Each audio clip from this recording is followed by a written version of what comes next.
Welcome to the deep dive. Today, we're tackling a proposal for a pretty significant shakeup of the United Nations. It's all aimed at boosting global well-being. Yeah, we've got this report outlining some, well, really ambitious ideas. We're talking restructuring UN bodies, even a new global currency. Exactly, this Thun currency. So our goal in this deep dive is to, understand the core of this proposed reform. What are the potential upsides for global governance? Mm. And also the potential downsides, the very real hurdles to actually making any of this happen. It's quite the vision.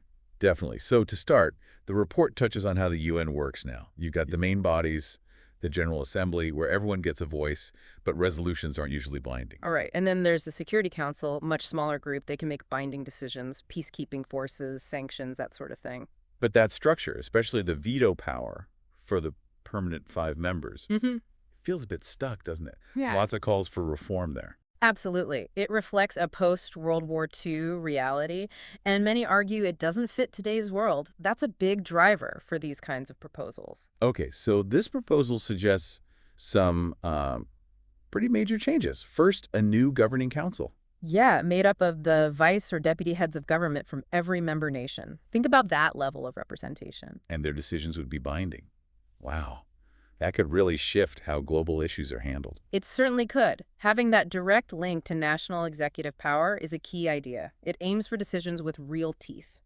But you mentioned sovereignty questions. Well, yeah, binding resolutions from a global body. It naturally raises questions about how much control individual nations retain over their own affairs. It's a fundamental tension. Okay, then there are these assemblies of nations. What's their role? Their primary job is to deliberate and make recommendations on what the governing council proposes.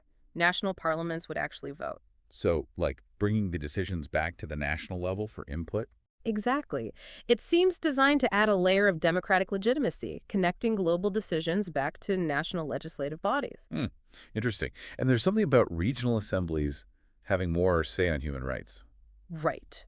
For resolutions specifically on basic life necessities or human rights, a regional majority could pass it.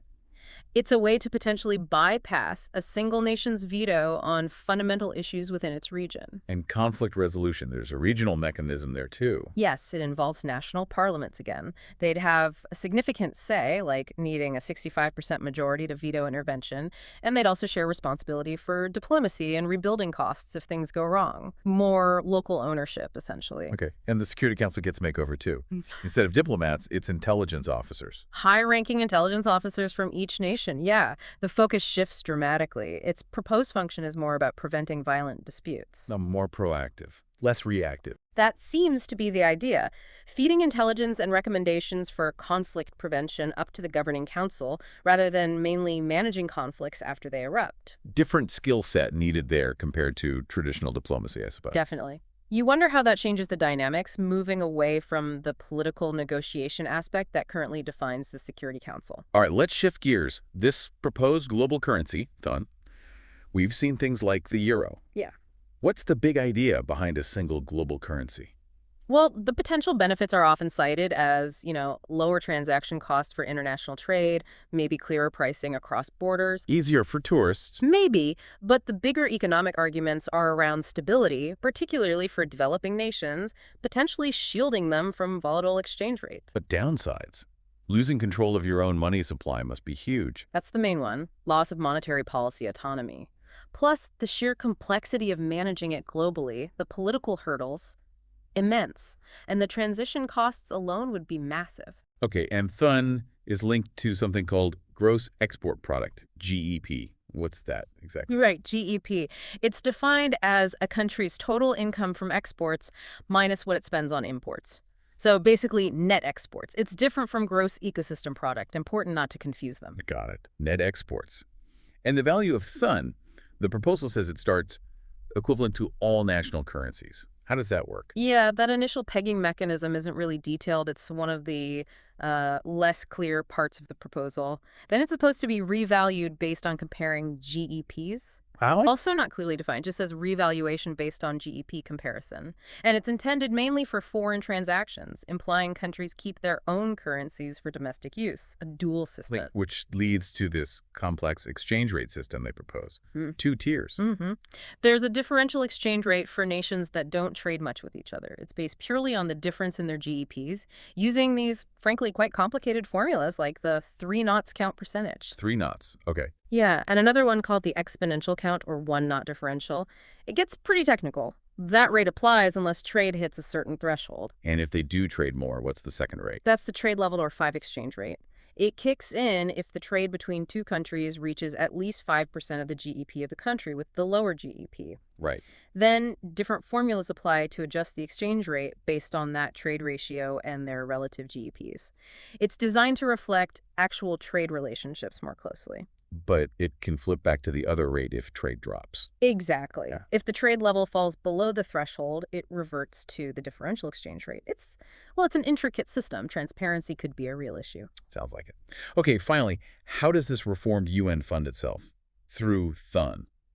The proposal suggests a 7% commission on the profit from Thun exchanges. But the distribution is interesting. 4% goes to the nation hosting the exchange, and 93% goes to the country whose currency was considered higher valued in that transaction. Wait, 93% to the country with the stronger currency? Only 3% left for the UN itself, then? Wait, let me recheck that. Apologies, I misspoke reading my notes. It's 4% to the host nation, and the remaining 93% of the 7% commission goes to the UN central account. That makes more sense for funding. I misstuck there. Okay, 93% of the 7% commission goes to the UN. That's clearer. The goal is stable funding, right? Not relying on member donations. Precisely, a self-sustaining income stream. But it relies entirely on Sun actually being adopted and used widely, and what counts as profit isn't perfectly defined. And giving most of the commission slice to the country with a stronger currency. Could that incentivize weird behavior? That's a potential concern. Does it create perverse incentives around exchange rate differences? Plus, how would it compete with existing financial systems like SWIFT? Many challenges. So pulling back to the big picture, these are incredibly ambitious proposals. We're talking fundamental shifts. Absolutely. Yeah. Politically, economically, Right. It touches everything. There's that potential for a more, perhaps, equitable or representative global system on one hand. But on the other, huge risks. Economic disruption, that loss of national sovereignty we talked about, it's massive. It requires an unprecedented level of global consensus just to even begin discussing seriously. This deep dive definitely leaves you with a lot to mull over. Given all the complexities and potential downsides we've discussed, what might be some more, pragmatic steps toward a better global order? Incremental changes, perhaps. That's the big question, isn't it? And thinking about the UN as it is now, what's the single aspect you, the listener, think is most urgently in need of reform? Let us know your thoughts. Thanks for joining us for this deep dive.